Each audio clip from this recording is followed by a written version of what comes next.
বিদ্যুৎ বিল দিতে গিয়েছিলাম। সেখানে যে দেখি বিশাল বড় এক লাইন। অবশেষে পেলাম, বিদ্যুৎ অফিসেও গেলাম, যে বললাম দিদি আমার টাকাটা জমা নেন, বিদ্যুৎ বিলটা পরিশোধ করে দিন। দিদি রেগে মেগে বলল এখন লাঞ্চের টাইম, তুমি 20 মিনিট পরে এসো। ঠিক যে কথা সেই কাজ, 20 মিনিট পরেই গেলাম। বলল হাত ধোয়া নেই, মুখ ধোয়া নেই, একটু পরে এসো। আমি তো রাগে টপ, তবু বের হয়ে এলাম।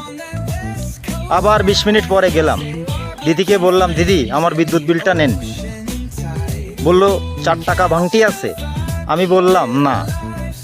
তাহলে 2 টাকায় নিয়েই যাও। কি আর করা, সেখানেও রবীন্দ্রনাথ শুরু। বের হয়ে এলাম, বাড়িতে এসে বিবিকে দেখলাম।